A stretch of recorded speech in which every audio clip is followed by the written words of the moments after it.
They found her at daybreak, sprawled on the dusty ground outside the charred remains of an old church. No name, no memories, not even a clue about who she was, or why she'd collapsed in the very place rumors claimed was cursed by the ghosts of gunfighters past. When Samuel Walters, a quiet rancher with his own haunted past, knelt by her side, he didn't know that the simple act of helping a stranger would change everything he believed about loyalty, redemption, and fate. As she opened her eyes, the wind carried a faint echo of gunshots and the promise of a reckoning that neither of them could escape. Dawn broke with a hush across the small frontier town of Willow Pass. The sun's first rays revealed a place that had once hummed with the promise of the West, but now stood too close to the lawless outlands.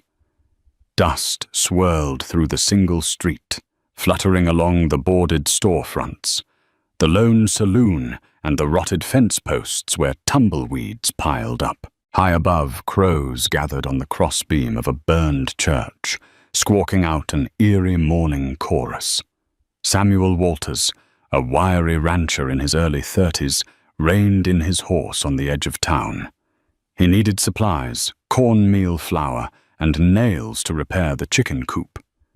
But he found himself hesitating.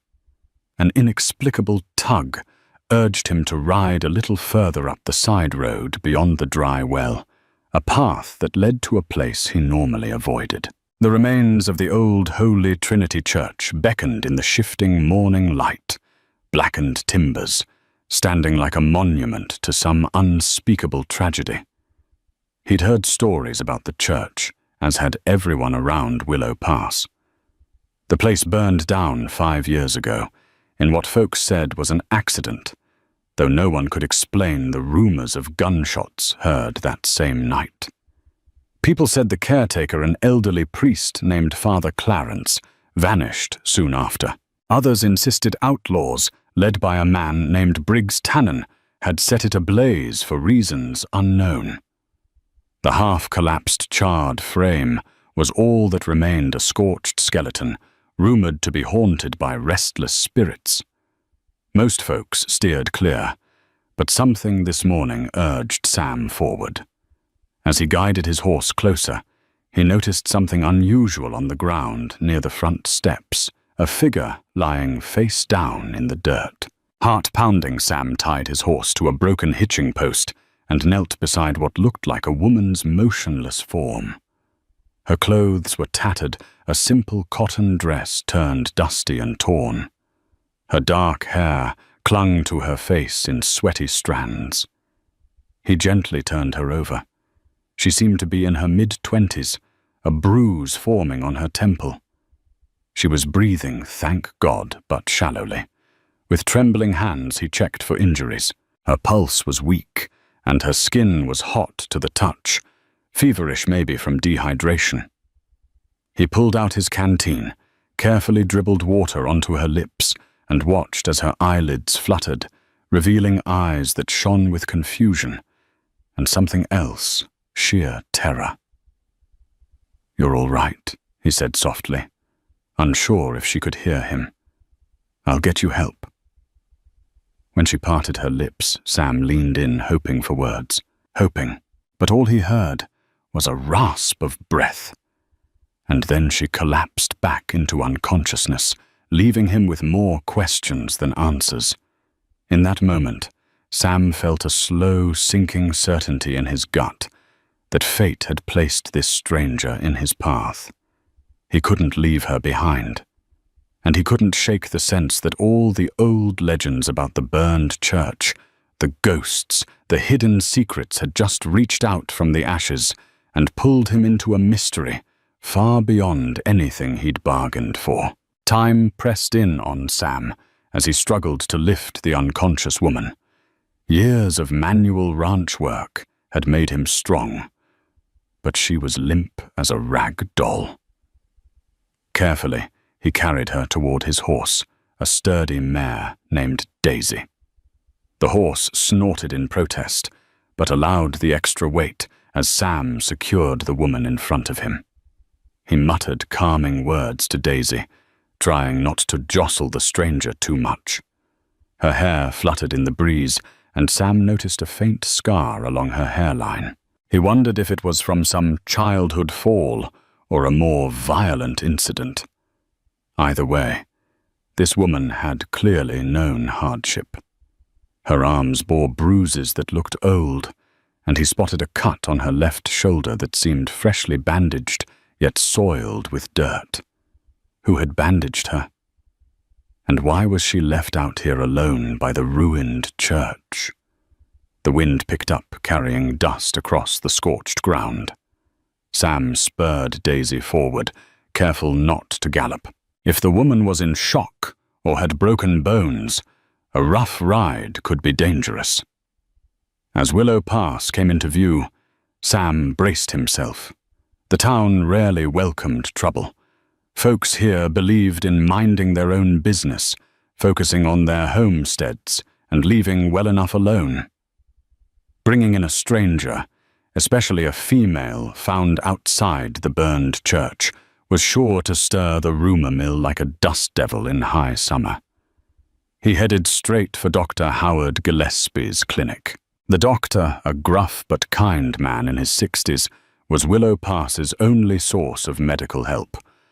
Gillespie had seen Sam through a nasty bullet graze 2 years back, when bandits attempted a barn robbery at his ranch.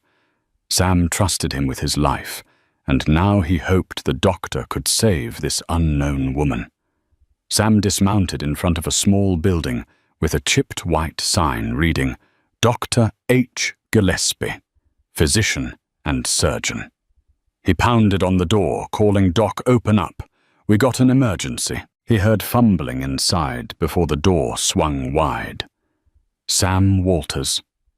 Dr. Gillespie's eyes immediately dropped to the woman slumped in Sam's arms. "Bring her in quick." Inside the cramped clinic, the air was thick with the odor of antiseptic and burning sage, Doc Gillespie's favorite remedy for bad humors. Sam laid the woman on an exam bed, stepping aside as Gillespie set to work. The doctor checked her vital signs, palpated her limbs, and pressed a stethoscope to her chest. Finally, he poured water into a tin cup and gently coaxed a sip past her cracked lips. "She's severely dehydrated," Gillespie muttered. "And she's got a fever. Could be from infection or exposure. Hard to say at this point." He glanced at Sam. "Did she say anything before passing out?" "Nothing I could make sense of," Sam replied, brow furrowed. "She only just came to for a second, but then she lost consciousness again." Gillespie nodded. "Well, I'll do what I can. She needs rest water, and maybe laudanum for the fever if it spikes." He searched the woman's pockets for identification but came up empty. No name, no papers. Sam felt a flicker of unease. Anyone traveling out west usually carried some marker letters, money, personal keepsakes. But this woman had none. "I found her outside the burned church," Sam offered. "God knows what she's been through." Gillespie looked up sharply. "The old Holy Trinity." "You don't say. Nothing good ever comes from that place." Sam swallowed hard. He was starting to realize just how much he'd stepped into. With so little to go on, rumors would swirl about who she was, what she'd done, and why she was there in the first place. He only knew one thing for certain. He couldn't just turn his back. Not now. Something about the desperation in her eyes. That fleeting moment she'd looked at him told him she needed help. Or maybe redemption. And if there was one thing Sam had learned in his own life, it was that sometimes the only way to find redemption was to offer it to someone else first. 3 days passed, and the woman remained in a delirious half-sleep, drifting in and out of consciousness. During the quiet hours of the night, Sam kept a silent vigil by her bedside in Doc Gillespie's clinic. He watched her features twist in nightmares, her lips parting to speak words that never fully formed. At times, she'd flail in panic as though fighting some unseen assailant. Despite the thick summer heat, Sam kept a damp cloth on her forehead, hoping to cool her fevered skin. On the morning of the fourth day, she finally stirred with clearer awareness. Sam leaned in as her eyes fluttered open. Fear flashed across her face before she seemed to realize she wasn't in danger. Where am I? Her voice cracked rough from disuse. You're in Willow Pass at the doctor's clinic, Sam said gently, offering her a sip of water. My name's Sam Walters. I found you outside an old church a ways back. Do you know your name? She frowned, tears gathering in the corners of her eyes.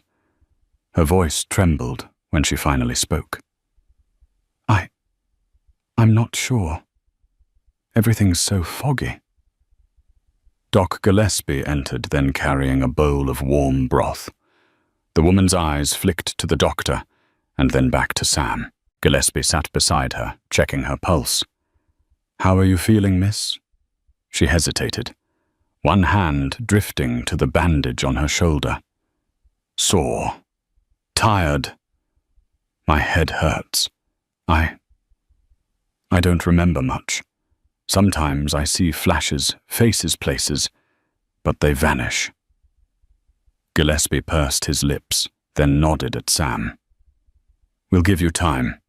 I've seen patients with memory gaps from fever or trauma. You might recall more with rest. To Sam, he whispered, let her stay here another day or two. After that, you'll have to figure out lodging. I've got no more beds. Another patient's due in for surgery next week. Outside, the buzz around Willow Pass had already begun.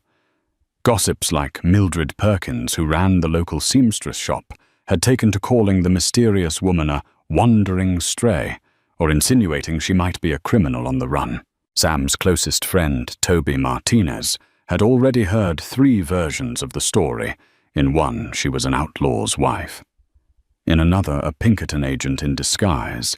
In the wildest rumor, she was a ghost who wandered the desert nights. But Sam disregarded the talk. He cared only about the truth. If she had no place to go, no name, she'd need someone to stand for her until she recovered.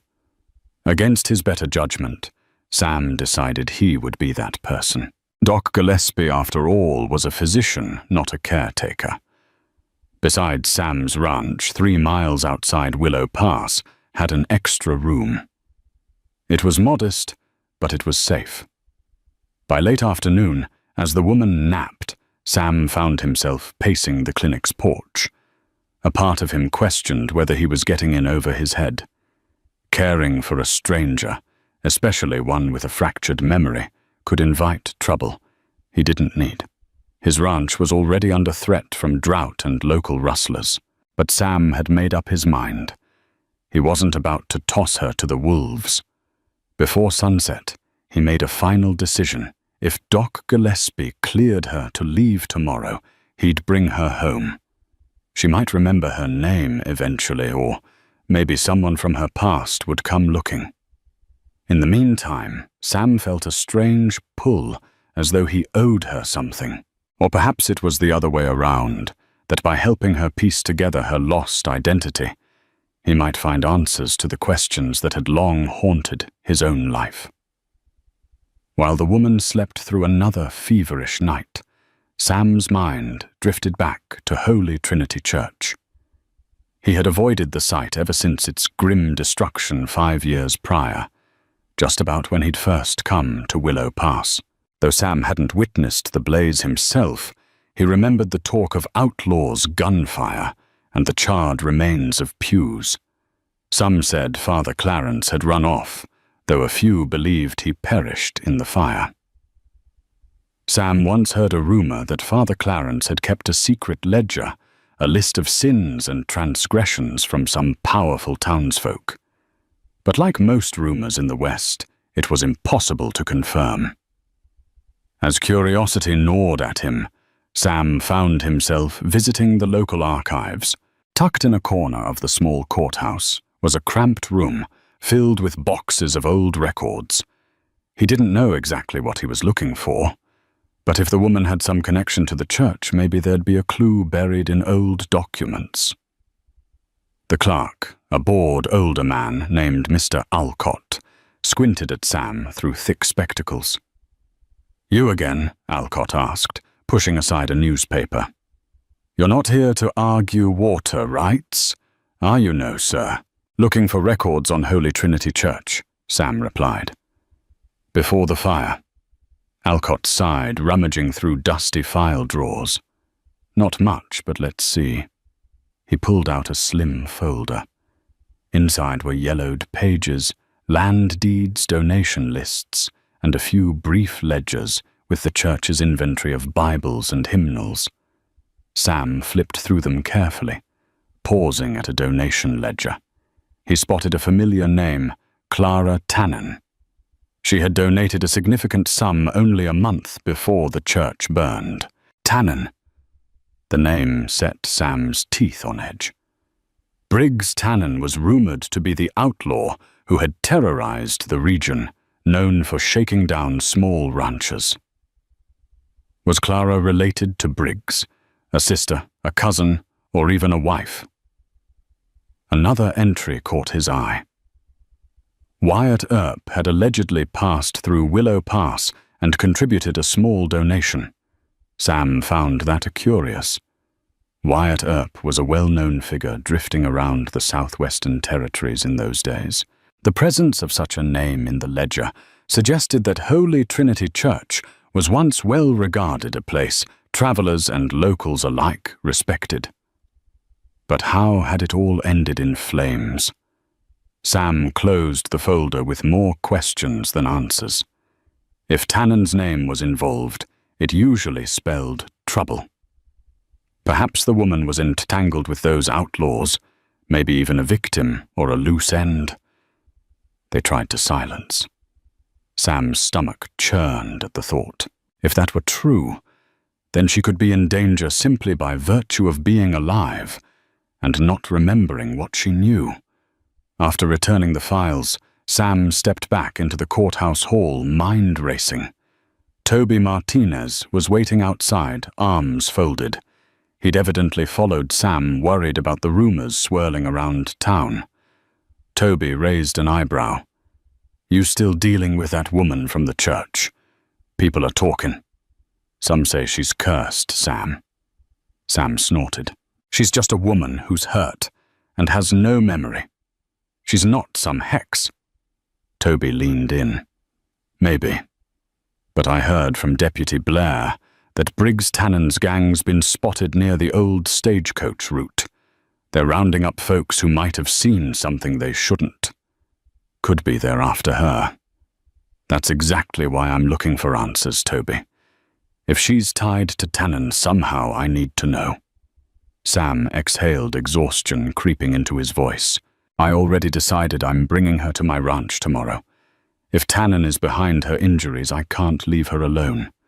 And if he's searching for her, well, I'd rather keep her safe than dump her in a boarding house with no protection." Toby studied Sam for a long moment, then nodded. "All right. But watch your back. You know how these outlaws operate. If Tannen is on her trail, you're stepping right into his crosshairs." Sam nodded, a grim line forming at the corners of his mouth. He left the courthouse convinced that helping the nameless woman was no simple act of charity. She might be the key to unearthing secrets from Holy Trinity's tragic end. Secrets that could either free her from her nightmares or condemn them both to a collision with Briggs Tannen. One way or another, the ghosts of that burned church were stirring, and Sam had a sinking feeling that no one in Willow Pass would remain untouched once they emerged. By the next afternoon, The woman was well enough for Sam to help her onto a borrowed wagon. Doc Gillespie stood on the porch, arms crossed, as Sam settled her onto a cushion with a warm blanket. She was still weak, and her pallor betrayed exhaustion, but she insisted she felt ready to leave the clinic. Her fever had broken overnight, though her memory was still missing large pieces. She peered at Sam, grateful yet hesitant. "Thank you for not abandoning me." Sam tipped his hat. "Figured you'd want a chance to recover in a quieter place. My ranch is a ways out of town, but I've got a spare room. You can stay till you figure out, well, your past." She gave a tentative nod. "I'd like that, though I wish I could repay you somehow. I don't even know my own name. Well, I suppose we can't keep calling you Hey You or Miss." Sam rubbed his chin. "Until you remember, how about Lily? That's if you're comfortable with it." She pursed her lips, considering. "Lily," she repeated softly, as though testing the taste of it. "Yes, that's fine. Thank you." Doc Gillespie laid a comforting hand on Lily's shoulder. "Just rest, young lady. Don't strain yourself. If you feel your fever coming back or any other symptoms, have Sam fetch me right away." Lily nodded, and with that, Sam flicked the reins. The wagon jerked forward, carrying them past the curious stares of townspeople who watched with wide eyes. Mildred Perkins stood by her shop, arms akimbo, clearly bursting with fresh gossip. Sam resisted the urge to glare. Let them talk. He had more important matters to worry about, like figuring out who Lily was before trouble came knocking. The ride was bumpy, the wagon wheels creaking over rocky paths. Lily kept her gaze lowered, as if trying to hold back swirling thoughts. Every so often, she closed her eyes and pressed her fingertips to her temple, wincing. "Headache?" Sam asked quietly. "Not exactly. Sometimes I see flickers, like a lantern in a dark room, but it's snuffed out before I can see what's inside." Sam nodded, wishing he had words of comfort. Instead, he let the silence stretch, lulled by the clip-clop of the horse. They were halfway to the ranch when Lily spoke again. "Sam," she asked, her voice strangely small. "You said you found me at a burned church. Did you see anything else there? Anything that might tell me what I was doing?" He thought of the scorched ground, the broken pews, the swirling ash. "No. Just you lying unconscious. There was nothing else around." She stared into the distance, as though chasing a memory just beyond reach. "That place. I don't know why, but it fills me with dread." Sam guided the wagon onto a narrow trail that led to his ranch, the wind rustling the dry grass. He glanced at Lily, her features etched with confusion and fear. Something told him that if she ever unlocked her past, it would be more than just a lost name. The secrets behind Holy Trinity Church were stirring, and in that moment, Sam prayed they weren't heading into a storm that would destroy them both. Sam's ranch, the Double W, was modest by most standards. A humble clapboard house with faded paint, a small barn out back, and a chicken coop in dire need of repairs. Yellowed pastureland stretched in every direction, the late summer sun baking the grasses into brittle strands. A single oak tree offered shade near the home's front porch. When they arrived, Sam helped Lily down from the wagon. Her legs wobbled, and he instinctively steadied her. She murmured a soft thanks, clearly unaccustomed to relying on a stranger's kindness. He grabbed her meager belongings, just the clothes Doc Gillespie had managed to salvage and wash, and escorted her inside. The house smelled of wood polish and the faint aroma of last night's stew.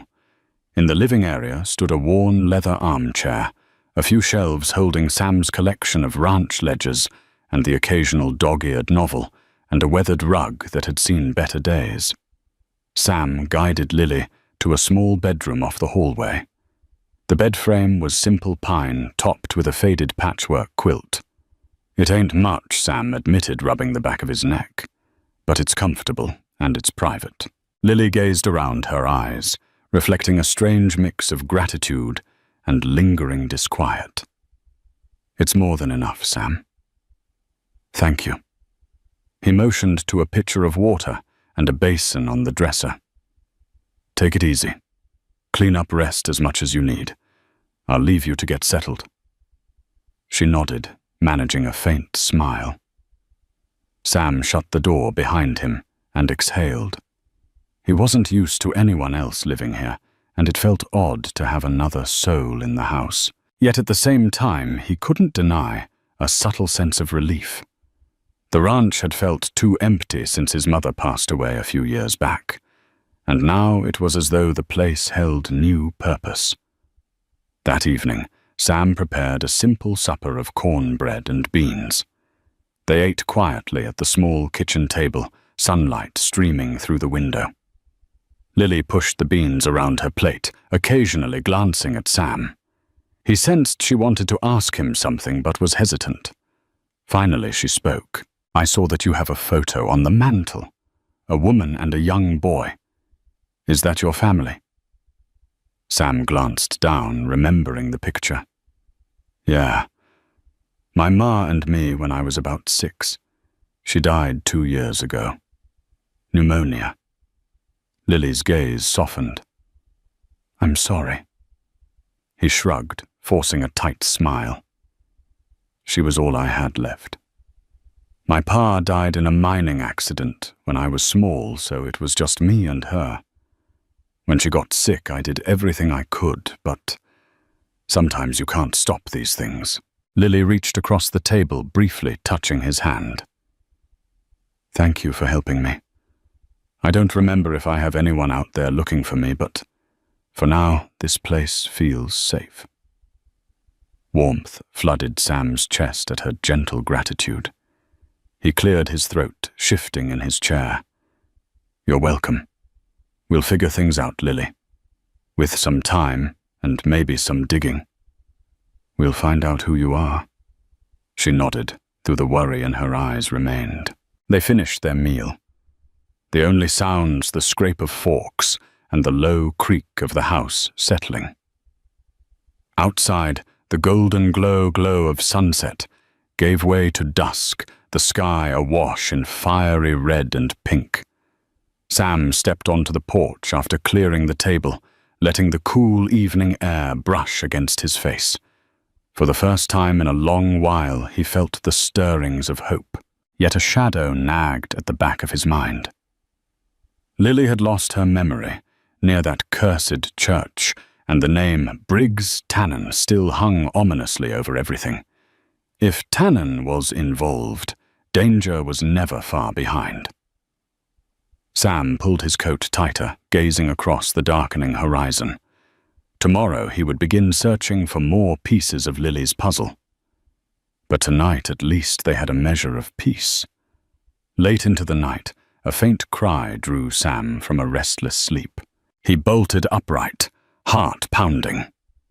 The sound came from Lily's room. Without hesitation, he grabbed the lantern by his bedside and crossed the hall, pushing the door open. Moonlight filtered through the window, illuminating Lily's figure. She lay tangled in the bed sheets, her face contorted in terror. Sweat glistened on her brow, and a strangled whimper escaped her lips. She was in the throes of a nightmare. "Lily," Sam said softly, setting the lantern on the dresser. He moved closer, resting a cautious hand on her shoulder. "Wake up. You're dreaming." Her eyes snapped open, wood and unseeing at first, like she was still trapped in that dark place. She inhaled a shuddering breath and focused on Sam, realization flooding in. Gradually, her trembling subsided. Was Was it the nightmare again? He asked. She nodded, pressing her fingers to her temples. I can't make sense of it. It's always the same. A raging fire, gunshots echoing, and someone's voice calling my name. But I can never hear it clearly. Then everything goes black and I feel like I'm falling. Sam's throat tightened. It matched the rumors about the church fire. Sounds like memories trying to resurface. Lily tried to steady her breathing. I keep seeing that church in flames, Sam. And there's a man with a gun, but I can't see his face. Her eyes glittered with tears. I'm so scared. I don't know if I caused that fire or if I was just there. He took her hand gently, his own heart stinging with sympathy. We'll find the truth, he said, though his mind churned with dread. If Lily was present during the church burning, was she a victim or an accomplice? The next morning, Lily was too shaken to talk much, but she insisted on accompanying Sam to the barn. She needed something to occupy her mind. He showed her how to feed the horses, gather eggs from the chicken coop, and check the fences. She took to the tasks with earnest concentration, though he could sense her glancing over her shoulder at times, as if expecting an unseen threat. By midday, Toby Martinez rode up on his bay horse, dust swirling in the yard. Toby tipped his hat when he saw Lily and Sam. Heard you were out here. Thought I'd bring us news. Sam ushered Toby into the barn away from Lily's ears. What is it? Deputy Blair rode in this morning, said a traveller, passing near the old stagecoach route, claimed to see a group of men in black dusters lurking by Holy Trinity's ruins. Blair thinks it might be Tannen's gang. Sam's jaw clenched. They're not letting that place go, are they? Toby shrugged. Why would they might be? They're after something hidden there, or maybe they're hunting for someone tied to that church. Look, Sam, you sure about taking this woman in? You might be bringing a load of trouble down on yourself. Sam's gaze drifted to where Lily stood outside, absently stroking the mane of a horse. She's alone, Toby. If Tannen's men are looking for her, I can't just leave her helpless. I wouldn't be able to live with myself. Toby sighed, pushing back his hat. Just watch your back. I'll keep my ears open in town. If Tannen's men show up, I'll ride out and let you know. Sam thanked him, then walked Toby back to his horse. Once his friend rode off, Sam joined Lily by the corral. Her eyes were distant, haunted by the nightmares she'd confessed. She glanced at him, trying to read his expression. Is something wrong? She asked softly, sensing his tension. He hesitated. Should he tell her about Tannen's men? Would it only add to her fear? She deserved the truth. Toby had news. Some men have been snooping around the burned church. They might be dangerous. Her breath caught, and he saw a flicker of recognition, like hearing the name Tannen, or seeing a gang of men in dusters, stirred something deep within her. But it passed too quickly, leaving only a hushed tension in its wake. She swallowed hard. They're looking for me, aren't they? Sam squeezed her shoulder gently. We don't know. But we'll be careful. She turned her gaze toward the horizon, as though somewhere out there her missing past was waiting, and with it the truth about that dreadful night. The sun beat down mercilessly, but Sam felt a chill in his bones. The West could be unforgiving, and if Briggs Tannen was indeed prowling, it was only a matter of time before Lily's lost memories led them into a confrontation that could cost them everything. The next few days passed in uneasy calm. Lily tried to settle into a routine, waking early, to help with chores, cooking simple meals with Sam, and leafing through the few books he owned in an attempt to distract herself from the gaping void in her memories. Sometimes she felt a glimmer of recollection, like when she handled a lantern, or when she heard the ring of church bells in her dreams, but it remained fleeting. Late one afternoon, as Sam repaired a broken fence post, Lily wandered down the lane that led away from the ranch house. She didn't venture far, only enough to smell the dusty air and watch the horizon turn gold under the sinking sun. That was when she spotted a lone figure riding toward the ranch. The rider wore a weathered coat and a broad hat that cast his features in shadow. An uneasy prickle ran down her spine. She turned and hurried back to alert Sam, only to see he'd already dropped his tools and was approaching the stranger hand, hovering near the revolver on his hip. The rider halted a few yards from Sam and dismounted, raising both hands in a gesture of peace. "Whoa there, partner." No need for shooting. His voice was smooth, but his grin didn't reach his eyes. "Is this the Double W Ranch?" Sam nodded, still on guard. "That's right. Who's asking?" The man took off his hat, revealing a lean face with a dusting of stubble. He glanced between Sam and Lily. "Name's Jasper Cole. I'm traveling through Herd Willow Pass, was up the road. Horse lost a shoe, and I'm in need of a farrier." He paused, letting his gaze linger on Lily in a way that made her uncomfortable. Didn't mean to startle the lady. Sam's posture remained stiff. "There's a blacksmith in town by the name of John Patterson. Could fix your horse's shoe. You're just about 3 miles south of Willow Pass. Appreciate it." Jasper flicked a measuring glance at Lily. "Did I see you in Willow Pass before? Maybe at Doc Gillespie's?" Lily swallowed, wishing she could sink into the earth. She shook her head. "I don't think so." A faint smirk crossed Jasper's lips. "Maybe I'm mistaken. Thanks for the directions." He tipped his hat, then swung onto his horse. Before riding off, he added, "You all have a pleasant evening." As he rode away, Lily and Sam exchanged a look of silent tension. Something about Jasper Cole's manner set off alarm bells in both of them. Sam exhaled slowly. "He recognized you," he said, his voice tight.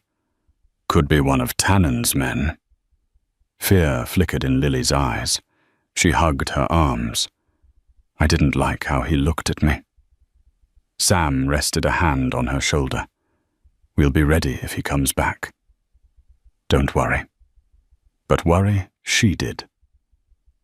That night, Lily couldn't sleep, haunted by the memory of Jasper Cole's narrowed gaze.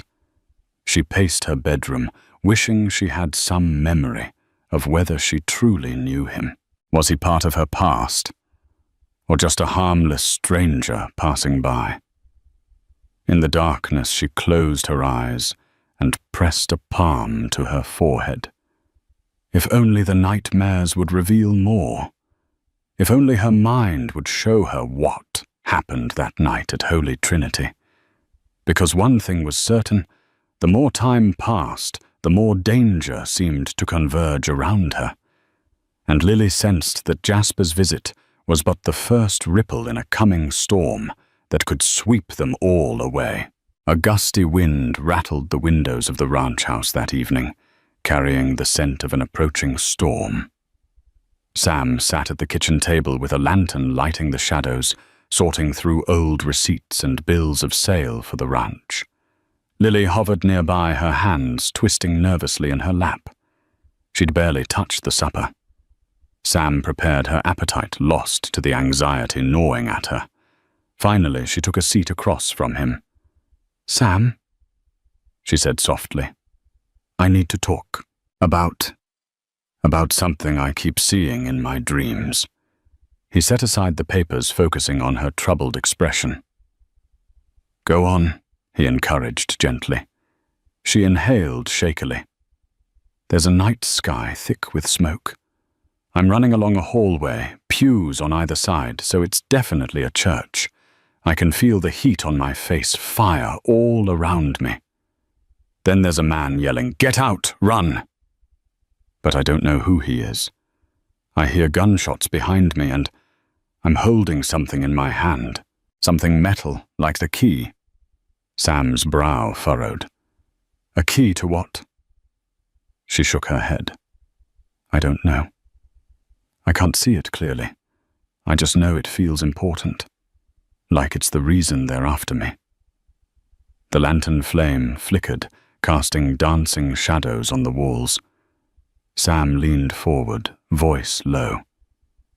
If Tannen's men are after you because of something from that church, maybe that key unlocks evidence or money they want. Lily's eyes glistened with fear. What if I was part of it? Sam, what if I was working with them? I don't want to be an outlaw. Sam reached for her hands, finding them cold despite the warm night. Listen, you don't strike me as an outlaw.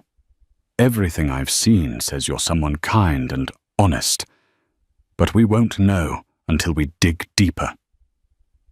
She nodded, biting her lower lip. A flash of lightning lit the window, followed by a distant rumble of thunder. Sam cleared his throat. I've been looking into the church records. There was a significant donation made by someone named Clara Tannen a month before the fire. Maybe it's connected. Also, Wyatt Earp passed through, but that might be a dead end. Lily sucked in a breath. Tannen. Maybe that's the name of the man in my dreams. Could be. Briggs Tannen is an outlaw with a mean reputation. He and his gang might have had business at Holy Trinity. If you got caught up in it somehow. Sam trailed off, letting the implication hang. The storm outside, intensified rain, starting to patter the roof. Lily squeezed his hands. Thank you for believing in me. I'm so scared of what I might remember, but I need to know. I can't live like this in half light. Sam stood his resolve firm. We'll figure it out. Tomorrow we'll head to Willow Pass. Maybe Toby has more news, or we can talk to folks who might have known Father Clarence. One way or another we'll uncover the truth. Lily nodded, tears brimming, but with a new spark in her gaze. The thunder rolled overhead, shaking the house. As the lantern light flickered across them, Sam felt a strong surge of protectiveness. Whatever secrets lurked in Lily's past, he'd face them with her. Because something told him that unearthing her truth was the only way they could both find peace, if peace was even possible, with Briggs Tannen's shadow looming over their every move. Early the next morning, the storm clouds had drifted on, leaving the sky clear and pale. Sam hitched Daisy to the wagon, and he and Lily set off for town. Tension weighed heavily between them, an undercurrent of apprehension at the thought of prying open secrets that might be better left buried. Willow Pass was busier than usual when they arrived, wagons rolling in from nearby ranches for the weekly market day. Sam guided Lily through the bustle, heading straight for Toby Martinez's small smithy. Toby was a skilled blacksmith and a proud owner of a new anvil he'd recently hauled from Santa Fe. But when Sam called out a greeting, Toby barely looked up, his face etched with worry. You heard, Toby asked, wiping sweat from his brow. Deputy Blair found footprints near the Holy Trinity ruins, fresh ones. A whole group was poking around. Sam glanced at Lily, whose expression turned grim. We were thinking of going there ourselves, Toby. Lily's been remembering bits and pieces. We need to see it. Toby's eyes widened in alarm. You sure that's wise, if Tannen's gang is still out there? We'll be careful. Lily insisted, her voice steadier than Sam expected. I need to confront that place. Maybe being there will spark more memories. Reluctantly, Toby gave them a nod of caution. At least take some firepower. Sam, you got your rifle? Sam patted the rifle strapped behind the wagon seat. Loaded and ready. With that, they set off, leaving the dusty streets of Willow Pass behind. The trip to Holy Trinity was quiet, save for the crunch of gravel beneath the wagon wheels. Tension twisted in Lily's stomach as she watched the sun climb higher each mile, bringing them closer to the blackened skeleton of the church. Finally, they rounded a bend, and there it was, the ruins of Holy Trinity, standing forlorn in the morning light. The walls were mostly collapsed, the ceiling entirely gone. Charred beams jutted like the ribs of some giant, long-dead creature. And yet a hush seemed to envelop the place, as though the land itself remembered the horrors that had taken place. They dismounted, and Sam led the way, rifle slung over his shoulder. Lily followed, heart thudding in her chest. As she passed through what had once been the foyer, waves of dizziness swept over her. She saw flashes fire, licking at wooden pews, thick smoke filling her lungs, the acrid smell of burning hymnals. She stumbled, gasping, and Sam caught her elbow. "I'm fine," she managed, though her voice shook. She took a few steps further, her eyes locking onto a corner where blackened floorboards remained intact.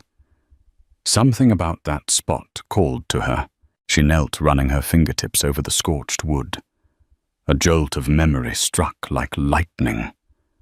She remembered kneeling there, pressing a key into a loose floorboard, a tiny space where it could be hidden.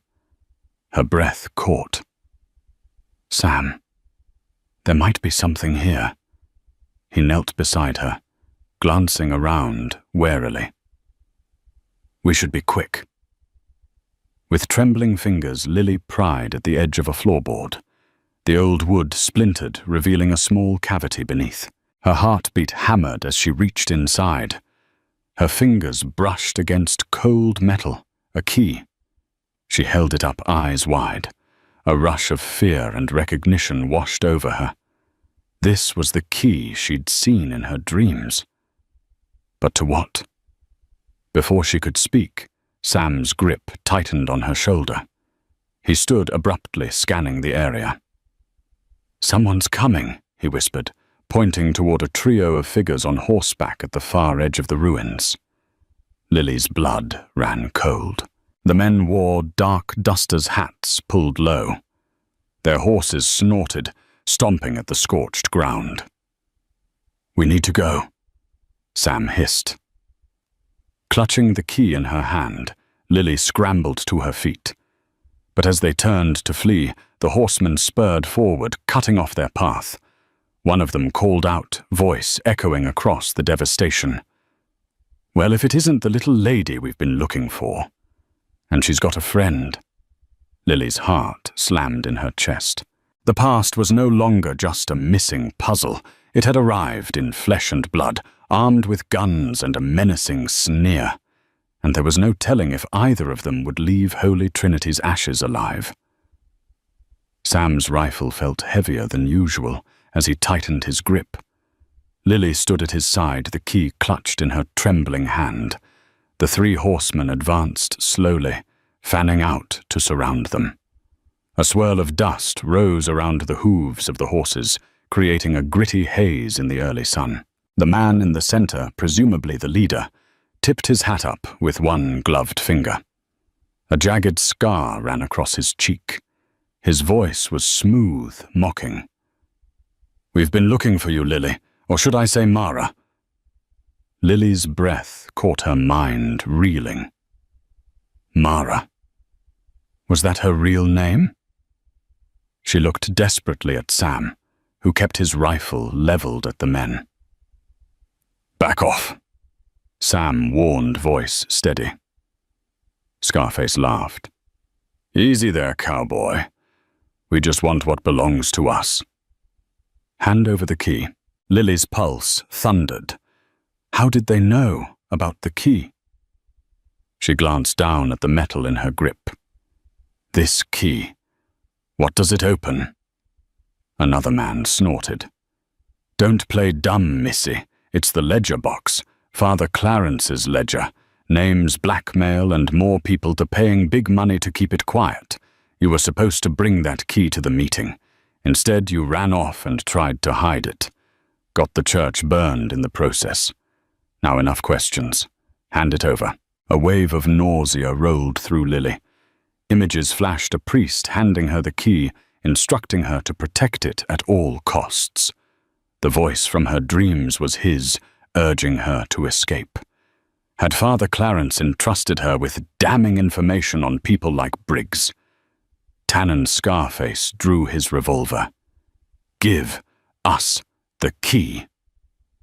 Sam stepped forward, placing himself protectively in front of Lily. She doesn't remember any of that. She's not handing you anything. Then you'll die here, snarled the outlaw. Lightning quick, he fired a shot that pinged off the ruined wall behind Sam. Instinctively, Sam dove to the ground, returning fire. The crack of rifles and pistols roared across the empty desert, echoing against the blackened timbers. Lily dropped to her knees, heart pounding, and scrambled behind a section of collapsed pew. One of the horsemen dismounted and advanced. She heard Sam shout, saw him duck behind a splintered beam as bullets whizzed overhead. The acrid smell of gunpowder mingled with the lingering scent of ash, creating a suffocating haze. Holding her breath, Lily peered around the corner. The man with the scar was flanking Sam, a cunning grin twisting his lips. Another volley of shots rang out. Sam cried out, grabbing his shoulder, blood staining his shirt. Fear seized Lily, but adrenaline propelled her into action. She gripped the key tightly and fumbled for a loose rock on the ground. As Scarface closed in on Tamusam, Lily hurled the rock with all her strength, striking his gun hand. He cursed, stumbling, and the revolver tumbled from his grip. Sam seized the moment, firing a shot that grazed the outlaw's arm. But they were still outnumbered. The second outlaw lunged for Lily. She tried to scramble away, but he grabbed her arm, twisting it until she dropped the key. She yelped in pain, tears springing to her eyes. Sam roared her name. Lily charging forward despite his wound. Time slowed. Lily saw the pain etched on Sam's face, the savage determination of the outlaw, and the silver key glinting in the dirt. Everything hinged on that small piece of metal. If Tannen's men got it, they'd gain leverage over countless innocent folks. If Lily could protect it, maybe Father Clarence's secrets would see the light of day. Summoning courage she didn't know she had, Lily raked her nails across her captor's face. He bellowed, loosening his grip just enough for her to break free. She dove to the ground, snatching the key. Sam took aim and fired again, driving the outlaws back momentarily. "Lily, run!" Sam shouted, his voice ragged. But she wasn't running. Something in her snapped the memory of Father Clarence's plea, the screams in the burning church, the determination in Sam's eyes. She wasn't going to let these men destroy more lives. She scrambled to Sam's side, pressing the key into his hand. "Get it somewhere safe," she gasped. "We can't let them have it." Before Sam could protest, a final bullet from his rifle took down the man with the scar. The other two, seeing their leader collapse, cursed and retreated, firing a few parting shots before galloping away. Dust swirled as they vanished into the horizon. Silence fell over the charred ruins. Lily knelt beside Sam, who clutched his bleeding shoulder breath, hissing through clenched teeth. Relief that they were alive warred with shock at the violence. She pressed a hand to his wound tears on her cheeks. "Sam, oh God, we need a doctor." He managed a strained grin. "Worth it," he rasped. "You got your memory back, or at least some of it." She nodded, swallowing hard. "Some. Enough to know we can't hide anymore. That ledger is bigger than just me or you. Father Clarence. He wanted it exposed, and they're still trying to bury it. Sam closed his eyes, leaning on her for support. The sun glared down on them, unrelenting, as they stood amid the ashes of Holy Trinity. Their battle for survival had just begun, and with the key now firmly in their possession, they held a power that Briggs Tannen would kill to reclaim. 2 days after the gunfight at Holy Trinity Willow Pass buzzed with rumors. Whispers of Sam Walters and the mystery woman who faced down outlaws spread like wildfire. But inside Doc Gillespie's clinic, the world was quieter, focused on healing. Sam lay in bed, shoulder bandaged, pain dulled by laudanum. Lily now remembering fragments of her identity as Mara sat beside him, her fingers lightly brushing his hair. "Doc says you'll pull through," she said softly. Sam smiled faintly. "Could have fooled me." She hesitated. "I remember more now." Father Clarence, he gave me the key. He was going to expose what Tannen and his men confessed. Bribes, crimes. The ledger holds it all. Sam's jaw tightened. So the fire was no accident. Lily nodded. They came to silence him. I hid the key. Got caught in the fire. Lost everything until you found me. He reached for her hand, squeezing gently. You did the right thing, and we still can. She exhaled slowly. That chest, it's still out there. With the ledger. If we can find it, we can stop Tannen for good. A knock at the door cut through, the moment Doc Gillespie eyeing Sam with a scowl. He needs rest, the doctor said gruffly. Lily rose, brushing her thumb over Sam's knuckles. Sleep. Tomorrow we find the chest. We end this. As she stepped into the hall, Sam closed his eyes. The truth was within reach, but so was danger. Tannen wouldn't let go of his secrets without a fight. Still, for the first time, they weren't just survivors. They were a force for justice. And Sam knew, as the wind rustled outside, that the storm wasn't over. But they were ready. At first light, Toby Martinez and a small posse of townsfolk loyal to justice accompanied Lily and Sam, still bruised and bandaged, to a secluded storage shed on the old church grounds. Father Clarence's personal storehouse. Using the key, Lily unlocked a heavy chest. Inside were dusty ledgers, documents, and letters detailing extortion rackets, land grabs, even bribery of officials in larger cities. Tannen's name was prominent, as were several others from neighboring territories. Shocked and outraged by the revelations, the townspeople realized how deeply Tannen's corruption reached. With Toby's help, they got the documents to the local marshal, who promptly alerted regional authorities. Within a week, a federal marshal arrived in Willow Pass, armed with warrants based on the ledger's contents. Briggs Tannen and his gang found themselves hunted not just by local ranchers, but by federal lawmen. Retreating to the far edges of the frontier, Tannen's influence waned, and he was eventually captured in a skirmish near the border. For Lily, Mara, and Sam, peace didn't come overnight. The memories of that burning church still haunted her dreams, and Sam's shoulder took months to fully heal. But in time, a quieter life settled over the W Ranch. Townsfolk, once suspicious, offered cautious thanks for exposing Tannen's crimes. The nightmares that had tormented Lily gradually lost their grip. She kept the name Lily by choice. Mara had died in those flames, and Lily was who she had chosen to be moving forward. One cool autumn evening, Sam found Lily sitting on the porch watching the sun sink below the hills. He sat beside her, the silence warm and companionable. Hard to believe how things turned out, Sam mused, gently rotating his once wounded shoulder. She slipped her hand into his. We made it through thanks to you. A soft smile curved her lips.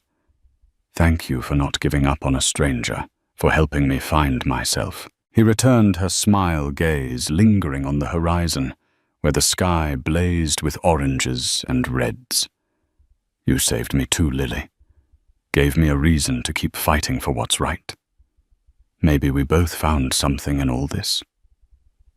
She leaned her head on his good shoulder, the old porch creaking beneath them.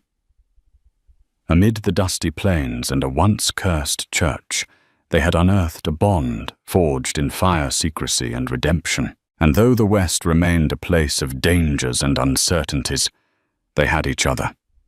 And that was enough to face whatever storms lay ahead. And so ends the tale of the woman with no name who stumbled into a burned church, and the rancher whose life would never be the same for helping her. Their story stands as proof that sometimes, even in a land as harsh as the wild frontier, fate brings us allies when we need them most. Love, loyalty, and the courage to confront our darkest fears can triumph over the fiercest evil lurking in the shadows. If this tale of resilience and redemption touched your heart, please like, share, and subscribe, so more folks can discover it. Each thumbs up and comment helps keep the spirit of the Old West alive in our modern world, reminding us that even in uncertain times we can still find hope, friendship, and second chances. Saddle up and join our growing community of listeners, because the next adventure is just over the horizon.